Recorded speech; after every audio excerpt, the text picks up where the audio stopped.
भगवान के नाम को किस तरह और कितना जपें जिससे शीघ्र ही स्वरूप बोध हो जाए। प्यास ऐसी हो जैसे कई दिनों से किसी को पानी ना पिलाया जाए और फिर रबड़ी रखी जाए उसके सामने, फिर उसके सामने 56 भोग रखे जाए, वो क्या करेगा? नहीं पिएगा। उसकी चाह होगी कि केवल पानी पिला दो। ऐसी नाम जबकि प्यास हो और व्याकुलता ऐसी हो जैसे तुम्हें यमुना में अभी ले चले और कहीं डुबकी लगाओ और फिर आपको दबा दे और दबाए रखे।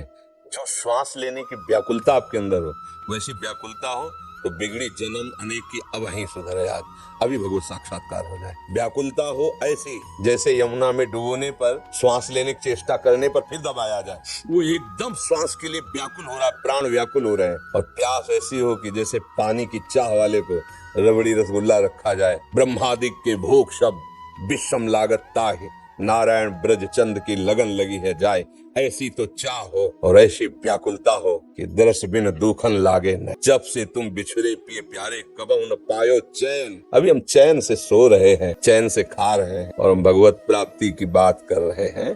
भगवत प्राप्ति कब? नारायण हरिभजन में ये पांचों न सुहात, विषय भोग निद्रा हंसी जगत प्रीति बहुबात। बस केवल अपने प्रभु का सुमिरन और उनसे मिलन की चाह। बस फिर आपको एक प्रश्न ही नहीं करना पड़ेगा कि कैसे तत्वबोध हो, कैसे प्रेम प्राप्त हो।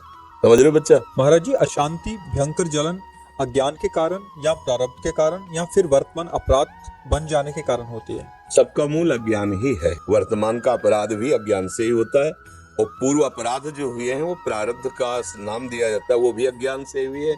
सबका मूल कारण दुख का, अशांति का, जलन का, क्लेश का, जन्म मरण का अज्ञान ही है। भगवान के चरणारविंद का आश्रय लेकर भगवान के प्रेमी जनों के द्वारा उनके श्रीमुख से निकले हुए वचनों को सुनकर उनकी आज्ञा के अनुसार जीवन हम अपना चलाए तो बहुत जल्दी हमें ज्ञान प्राप्त हो जाए, तो यह अज्ञान नष्ट हो जाए।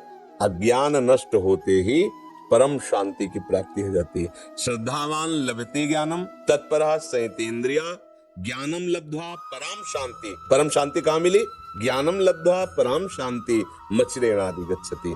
भगवत प्रेमी महात्मा और शास्त्र, इनके जो वचन हैं उनके अनुसार जब हम जीवन यापन करते हैं, उनके अनुसार चलते हैं तो हमारा ज्ञान नष्ट हो जाता है। अज्ञान नष्ट होते ही जैसे अंधेरे में क्या है मुझे पता नहीं चल रहा, पर जब प्रकाश हुआ तो पता चल गया। जब पता चल गया तो ना भय रह गया, ना कोई जलन रह गई, ना कोई अशांति। परम शांति, परमानंद की अनुभूति हो गई। किसका प्रश्न था? हाँ, खूब नाम जप करो, भगवद आश्रित रहो, माता पिता की सेवा करो।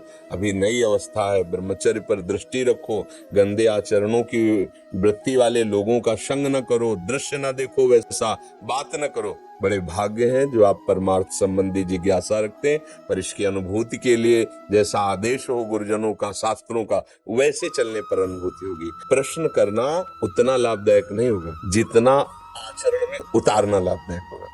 जैसे मानो आप प्रश्न तो पढ़ के भी कर सकते हो ना, किसी भी उद्देश्य से कर सकते हो। आप प्रश्न, शास्त्र अगर पढ़े लिखे तो शास्त्र पढ़ लो, आप उसका प्रश्न कर दो तो आपकी बड़ाई भी हो सकती है कि बहुत सुंदर आपने प्रश्न किया। पर वो आपको लाभ तभी मिलेगा जब आप अनुभूति में लाए। प्रश्न करना और उत्तर दे देना ये दोनों बाहरी विषय है, अनुभव करना ये शांति का विषय है। प्रवचन करने से और प्रवचन सुनने से परमात्मा तत्व की प्राप्ति तो नहीं हो जाती ना, उसकी बातें हम समझ जाते हैं, ऐसा करना चाहिए, ऐसा। पर अनुभूति तभी होगी जब वैसा आप चलोगे, वैसा आप करोगे। नहीं तो फिर जैसे वेद उपनिषद में लिखा है, नायमात्मा प्रवचनेन न लभ्या न मेधया न बहुना श्रुतेन। बहुत प्रवचन करने वाले को भी ये नहीं होता जो परमानंद की, बहुत सुनने वाले को भी नहीं होता, बहुत बुद्धिमान को भी नहीं होता। होता किसको है? जिसने वर्ण कर लिया, मन वचन कर्म से मुझे भगवत प्राप्ति करनी है और जैसा भगवत प्राप्त महात्मा कहते मैं अक्षरशः वैसा चलूंगा, चाहे प्राण चले जाए, मैं उनके विरुद्ध आचरण में। अब बात बन गई, स्वीकृति हो गई, अब आप आगे बढ़ जाओगे। अगर आपको यह वीडियो अच्छी लगी है तो वीडियो को लाइक करें, कमेंट करें और चैनल को सब्सक्राइब जरूर करें। और मैं आपको मिलता हूँ कल एक और नए वीडियो के साथ। राधे राधे।